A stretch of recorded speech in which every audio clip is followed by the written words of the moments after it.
Good morning student. आज हम development chapter का टॉपिक 3 पर डिस्कशन करेंगे, जो सब्जेक्ट इकोनॉमिक्स से रिलेटेड है। टॉपिक 2 तक का वीडियो हम आपको दे चुके हैं।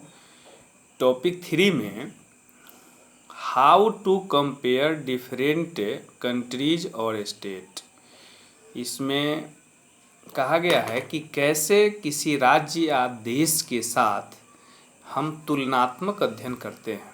यह तुलनात्मक अध्ययन किस रूप में और इसका बेसिस क्या होता है, इस क्राइटेरिया को कैसे हम फुलफिल करते हैं, इन सब चीज़ों के बारे में जानकारी दिया गया। अब हम इस टॉपिक के पॉइंट को पढ़ते हैं, जिसका जो हम नोट्स बनाया है और नोट्स आपको हमने प्रोवाइड किया है, उसी नोट्स का ये वीडियो है। Depending upon the purpose of comparison, we use different parameters और criteria। कहता है कि इस कंट्री और स्टेट को तुलनात्मक अध्ययन करने का जो आधार है वह विभिन्न विभिन्न क्राइटेरिया और विभिन्न विभिन्न पैरामीटर पर आधारित है।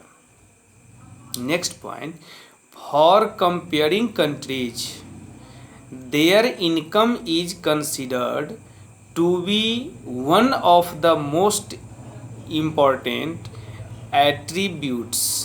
कहता है कि जब हम कंट्री का तुलनात्मक अध्ययन करते हैं या उसके इनकम का जो आधार होता है उस पर हम अगर विचार करते हैं, तो यह सबसे मोस्ट इम्पोर्टेंट, यह जो मेथड्स है, यह जो क्राइटेरिया है, उस पर डिपेंड करता है।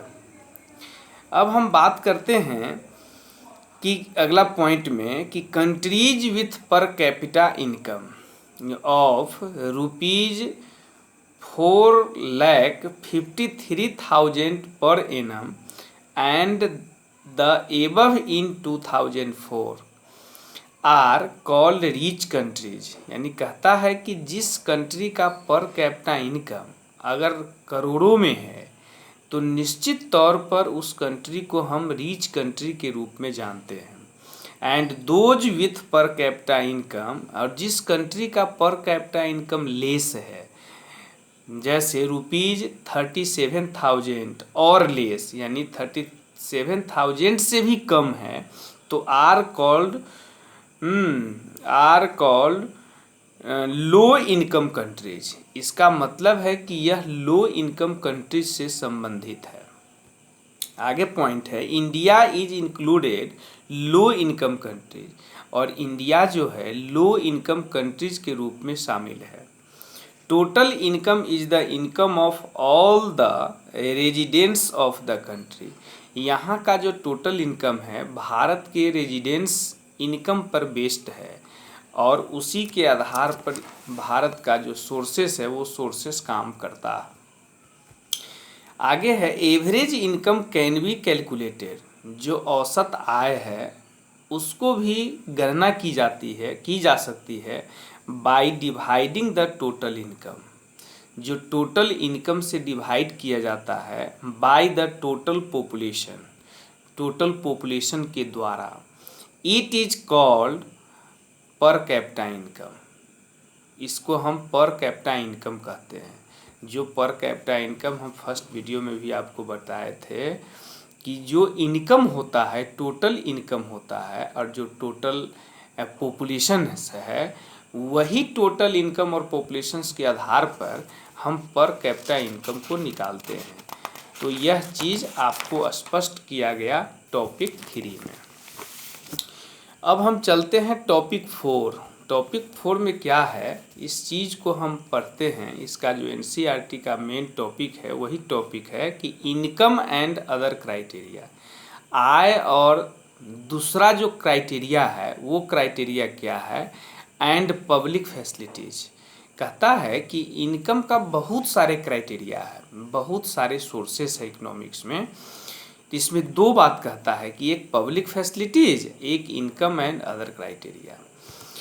तो यहाँ पर है कि states are compared on the basis of the infant mortality rate, literacy rate and net attendance ratio। कहता है कि राज्य का तुलना का जो आधार है, किसी राज्य की तुलना अगर हम किसी दूसरे राज्य से करते हैं तो वह 2-3 बातों पर निर्भर करता है, जिसमें पहला इन्फेंट मोर्टिलिटी रेट है और लिटरेसी रेट है और तीसरा नेट अटेंडेंस रेशियो है, जिस सब के परिभाषा आपको हम बैक वीडियो में और नोट्स में प्रोवाइड कर चुके हैं। Money can not by all the goods. कहता है कि रुपया जो है इससे सभी वस्तु हम नहीं खरीद सकते हैं। And all service that we need to live well. और सभी प्रकार की जो सेवा है वह जीवन को बेहतर बनाने में मदद करता है। अब है उसके बाद next point, public facilities includes. जो पब्लिक की सुविधाएं हैं उसमें क्या शामिल है, जो गवर्नमेंट उस सुविधा को प्रोवाइड करती है तो उसमें शामिल है health, education, water, sanitation, transport etcetera. यानी provided by government, that is the health, education, water, sanitation etcetera. यानी स्वास्थ्य, शिक्षा, जल और शौचालय। यह पब्लिक की जो फैसिलिटीज़ है यह गवर्नमेंट उस चीज़ को फुलफिल करती है। Body mass index tell.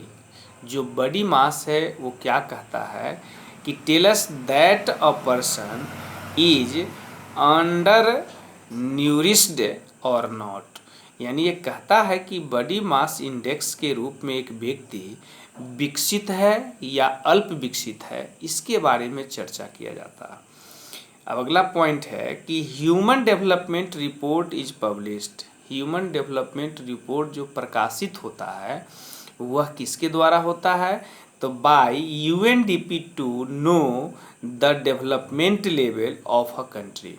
यानी यह यूएनडीपी वर्ल्ड का ऑर्गेनाइजेशन है जो इस रिपोर्ट के बारे में जानकारी प्राप्त करता है और उस स्तर पर उस देश की पैरामीटर को प्रकाशित करता है कि किस देश का ह्यूमन डेवलपमेंट रिपोर्ट क्या है। अब हम बात करते हैं कि इस टॉपिक 3 और 4 का जो इंटरनल क्वेश्चन है जो हम आपको दे चुके हैं, इसकी चर्चा हम इसमें नहीं करते हैं, चूँकि ये क्वेश्चन आपको हम प्रोवाइड करते हैं। अगर आपको चाहिए तो फिर हम इसमें चर्चा कर देते हैं। पहला क्वेश्चन है define total income. Total income के बारे में व्याख्या करना है। अगला क्वेश्चन है कि why is the total income not such an useful measure for comparing countries. तीसरा क्वेश्चन है name the criterion used by the world for comparing countries. और 4 क्वेश्चन है कि what is the full form of HDI। 5 question है कि write a note on human development report. और 6 में है कि डिफाइन लाइफ एक्सपेक्टेंसी। और 7 नंबर है कि on the basis of which 3 indicators of HDI 2004 Sri Lanka has better rank than India. जो इंडिया के रैंक से बेहतर था। अब हम टॉपिक 5 का मतलब चर्चा कर रहे हैं। जो टॉपिक 5 क्या है इस डेवलपमेंट चैप्टर का, और NCERT में भी ये 5 टॉपिक है, वही टॉपिक हमने बनाया है और उसी टॉपिक को हमने नोट्स तैयार किया है कि सस्टेनेबिलिटी ऑफ डेवलपमेंट। सस्टेनेबिलिटी का मतलब होता है कंटिन्यूअस विकास का रूप। यानी एक डेवलपमेंट का जो मेथड होता है वह निरंतरता कैसे आगे की ओर बढ़ता है उसके बारे में कहता है कि डेवलपमेंट विदाउट हार्मिंग। कहना है कि विकास होना चाहिए लेकिन बिना नुकसान के, द इन्वायरमेंट तो पर्यावरण के बिना नुकसान के, and keeping for the future generation और भविष्य की जो जनरेशन है उसको भी ध्यान में रख करके, इज कॉल्ड और इसी को सस्टेनेबल डेवलपमेंट के हम कहते हैं। यानी इसी को हम सस्टेनेबल डेवलपमेंट कहते हैं। आगे है renewable resources as resources which get replenished by nature, for example air और वाटर। जो रिन्यूएबल रिसोर्सेस है वह एक साधन है जो साधन क्या देता है? तो प्रकृति के द्वारा प्रदत्त होता है, जैसे हवा और जल। आगे है non renewable resources are resources, कहता है कि नॉन रिन्यूएबल रिसोर्सेस है which can not be replaced by nature, जो बाय नेचर के द्वारा रिप्लेस्ड नहीं है। We have a fixed stock, जो कि हम लोगों के पास वो फिक्स्ड स्टॉक है जो सीमित है और वो कभी भी खत्म हो सकता है। दीज ऑन द अर्थ, जो अर्थ पर है वो क्या है? एग्जाम्पल के रूप में कोयला और पेट्रोलियम।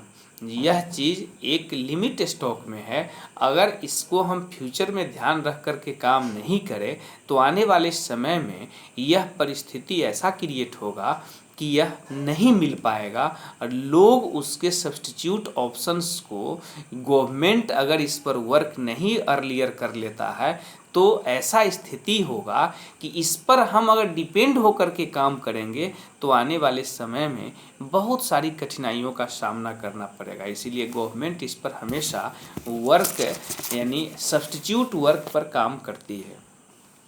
आगे है कि through ground water is a renewable resources.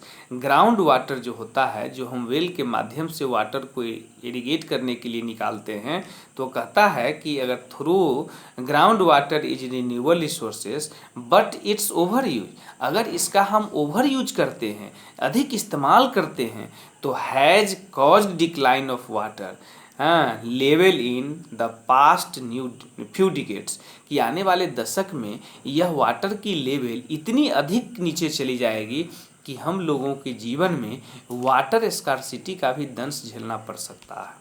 सो इसीलिए देयर इज नीड, यह जरूरी है टू यूज, व्यवहार में लाने के लिए, प्रयोग करने के लिए, ईट इन अ जिड्यूशियस वे, जो एक जिड्यूशियस वे के रूप में काम करना है, न्यायोचित तरीके से काम करना है। ये 5 नंबर टॉपिक है, समाप्त होता है। और इसका भी इंटरनल क्वेश्चन है जो आपको हम दे चुके हैं, शायद आप लोग कर भी लिए होंगे। हम क्वेश्चन पढ़ देते हैं कि list a few examples of environmental degradation that you may have observed around you. Question 2 है which type of resources is groundwater. Question 3 है can there be developed without overuse. 4 number है कि which type of resource is crude oil. 5 number है India has to import crude oil. What problem do you anticipate for the country looking at the above situations. अगला है कि how can we ensure the sustainability of development in our country, suggest any one way. और last question है state any one reason for overuse of resources. ये chapter आज आपका समाप्त होता है। इस वीडियो को बहुत बारीकी से आप पढ़ेंगे, नोट्स पढ़ेंगे। एनसीईआरटी बुक अगर आपके पास अवेलेबल हो चुका होगा तो एनसीईआरटी बुक को भी लाइन बाय लाइन पढ़ेंगे और सारे क्वेश्चन आपको बना लेनी है, फेयर में करनी है और इस एग्जामिनेशन की तैयारी भी करनी है आपको। ठीक है, तो आज इस वीडियो के साथ मैं इतना ही कहना चाहूँगा कि आप इस लॉकडाउन की स्थिति में सुरक्षित रहें, स्वस्थ रहें, प्रसन्न रहें। इसी के साथ धन्यवाद।